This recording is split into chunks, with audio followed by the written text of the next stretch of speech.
Hey guys, we're super excited to be here at the LA Fit Expo. It's our third year in a row. And what we're going to be doing today is we're going to be launching a tasty pastry. It's a low-carb Pop-Tart. It's got 3 to 4 grams of net carbs. And we love this show. This is our best place to be in LA.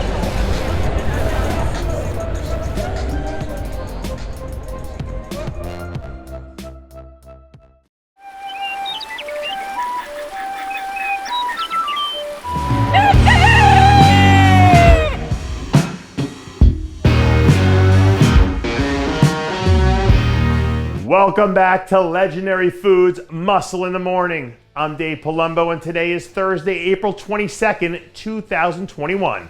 And let's find out what's going on in the world of bodybuilding and fitness.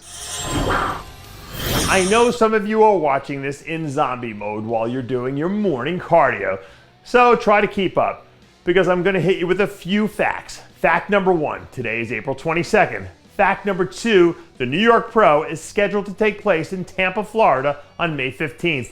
Fact number 3, Nick Walker is going to be very, very disappointed if he doesn't earn his first pro win before May 16th. To be honest, I don't know if Nick should be the favorite heading into the show considering some of the other names in the lineup, but I do think he's the fan favorite, which does come with its own sort of pressure. That being said, the kid does seem like he's been completely impervious to pressure up to this point in his career. So I don't think it would be a huge surprise if the fiction does end up becoming fact a few weeks from now, because it does feel like he has a lot of momentum flowing in his direction. I don't know what percentage of people who step into a gym will ever be able to bench 405, but I'm guessing it's less than 1%. And out of these people who can, I'm guessing even a smaller percentage can take 2 years off from benching and still be able to hit 405 for reps on their first time back under the bar.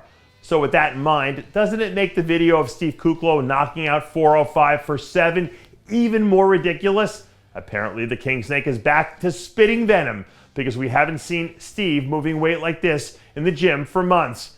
This looks like the old Steve Kuclo we saw back at the start of last year when he placed 4th at the Arnold. And if that Steve is back on his grind again, it adds another interesting piece for us to factor into the equation later down the road. Sometimes I hear people say that we should measure success by intent, not by outcome, which is fine sometimes. But here's the thing, bodybuilding is an outcome-driven business. And I think if you asked Marvin Cornejo how he probably felt about it, he'd probably tell you the same thing. A few days ago, I heard a rumor that Marvin was looking to get back on stage sometime within the next few weeks. And in my head, I thought hitting a show like the Pittsburgh Pro might be, well, it might make sense considering the fact that he took second there 2 years ago. And since Pittsburgh is the first big-time classic physique event on the calendar, getting a win there would lock up his qualification and put him in the perfect position to throw everything else he has into his Olympia prep. If you've been watching this show for any length of time, you know how much we love to shine the spotlight on new talent. And today we're shining the giant spotlight nice and bright right in the direction of Jennifer Facinnito, just in time for her to make her season debut at the St. Louis Pro 3 weeks from now. This week we got an exclusive behind-the-scenes look at Jennifer from our good friend Sheila Bleck, who told us that Jennifer is going to hit the stage in St. Louis and completely blow her previous best out of the water. I know I've said this 1,000 times before, but conditioning wins shows, and Jennifer could easily end up being the most conditioned athlete in the lineup.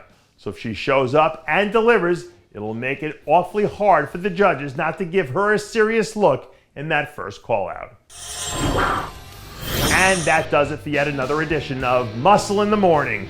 I'm Dave Palumbo, reminding you to always be true to your passions. And make sure to follow us on Facebook, Twitter, and Instagram.